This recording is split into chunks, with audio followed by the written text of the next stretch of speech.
मैं आपको एक खूनी हवेली की कहानी सुनाता हूँ जो आपको रहस्य और डर का एहसास कराएगी। योजक चिन्ह, योजक चिन्ह, योजक चिन्ह। खूनी हवेली की कहानी। कहते हैं कि राजस्थान के एक छोटे से गांव के बाहर एक पुरानी हवेली है। उसे सब लोग खूनी हवेली कहते हैं। गांव वाले मानते हैं कि उस हवेली में आज भी भूत प्रेत भटकते हैं। हंसिया चांद रात का रहस्य। बहुत साल पहले उस हवेली के मालिक ठाकुर साहब अपनी हवस और लालच के लिए जाने जाते थे। उन्होंने अपनी हवेली में कई नौकर और गरीब लोगों की बलि दे दी थी। कहते हैं कि हवेली की दीवारें आज भी खून सोखती हैं। जो भी इंसान उस हवेली में रात गुजारता है वह सुबह जिंदा नहीं मिलता। उसकी लाश हवेली के आंगन में पड़ी मिलती है, चेहरे पर डर की झलक और शरीर खून से लथपथ। गांव वालों का अनुभव। गांव के लोग बताते हैं कि आधी रात को हवेली से औरत की चीखें और बच्चों के रोने की आवाजें आती हैं। कभी खिड़की पर सफेद साड़ी में एक औरत दिखती है तो कभी दरवाजे पर खून से सना हाथ। एक बार कुछ लड़कों ने हिम्मत दिखाए और हवेली में घुस गए। उन्होंने देखा कि हवेली की दीवारों पर खून से लिखे शब्द चमक रहे थे। यहां से भाग जाओ वरना मौत इंतजार कर रही है।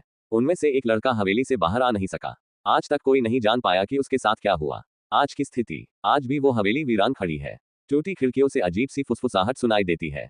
गांव वाले कहते हैं कि अगर कोई उस हवेली के पास भी जाता है तो उसे कई दिनों तक बुरे सपने आते हैं। इसलिए लोग शाम ढलते ही उस रास्ते से गुजरना बंद कर देते हैं।